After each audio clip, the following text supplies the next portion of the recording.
How did The Shadow originate? Was it a don't show know. before you? No, I was the original Lamont Cranston, as far as I know, but I wouldn't want But you didn't write that. Oh, no, my God. I didn't even know how they came out. I didn't rehearse them, you know. I didn't have dress rehearsals. I didn't know how I'd get out of the well ever when I was thrown in. Yeah. And you never had anything to do with that marvelous opening speech. Well, I said that day. Yeah, you know, evil lurks in the hearts of men. And the laugh was your laugh. Yes, but I had a... Reverbed? No, for my goodness, I just did it.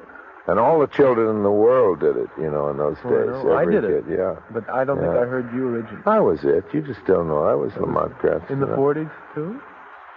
Well, they kept playing them. They were records, you see. Yeah, I'm sure I was. Oh, that was my favorite radio show. Yeah. People keep talking about it. I hear on television, people keep talking, making jokes about Lamont Cranston. They still remember that name. I remember it. Yeah. The Shadow. And they don't know I was it. I keep wanting to say, that was me. Were there other Lamont Cranstons? Yes.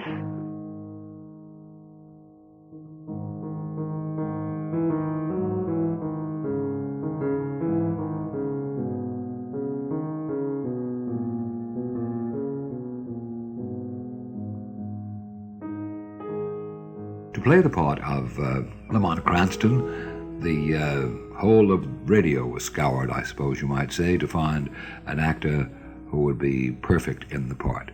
And of course they found the actor who was perfect in the part because they went to Orson Welles, who by that time had quite a reputation and had also achieved great fame on Broadway already because he had become perhaps the youngest, most successful producer in the history of Broadway.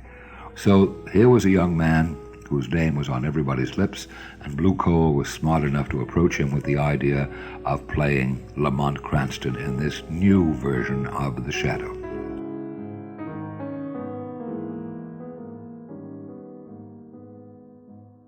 In the fall of 1937, Orson Welles was busy readying for a Mercury Theater Broadway production of Julius Caesar.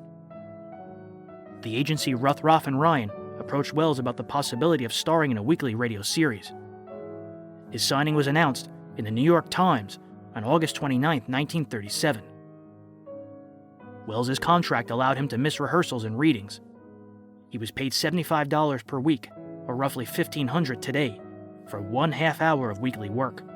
Orson was very, very busy at that time, and it seemed almost impossible for him to take on such an assignment, but great concessions were made so that he would be able to take it on. Among the concessions, well, perhaps the biggest, of course, was that he would not have to attend rehearsal, that the program would be prepared and almost completed except for his appearance, and when the moment came that they would be ready for him, they were prepared to send for him at the theater where he would be rehearsing his own company, the Mercury Theater, and he would come down in a chauffeur-driven limousine or a taxicab to the studio where we were working. We were at the RCA studio on 24th Street between 3rd Avenue and Lexington Avenue in New York, and Orson was working at the Princess Theater with his Mercury group. The Princess Theater was on 39th Street and Broadway. So it wasn't too big a jump for Orson, but he was able to make it. He would hop into his taxicab or limo, as I said, appear at our studio in about 5 minutes, walk in, pick up a script, go to the microphone, and start to perform the show. The show was recorded, of course, and that's why we were able to do it in that fashion.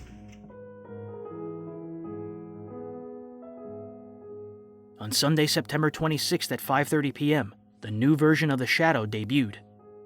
The program's announcer was Ken Roberts. Opposite Welles as Margot Lane was Agnes Moorhead, along with many of the Mercury Theater players. It meant nothing to Orson, that first series. What happened was the Mercury Theater they all wanted jobs on Sunday because they were not playing on Sunday, and they all decided to get in radio, and they decided if they could take over a radio show, it would be great. And the only show that happened to come up that was open was The Shadow. So they took it, and they had it for 2 seasons. The Shadow was Lamont Cranston, a wealthy man about town. He had the ability to cloak himself with invisibility and to read minds. They were tools of Mesmer, learned through years of study in the Orient and India. Walter Gibson's involvement in the radio series was minimal. Clark Andrews directed the first few broadcasts, with Martin Gable becoming de facto director thereafter.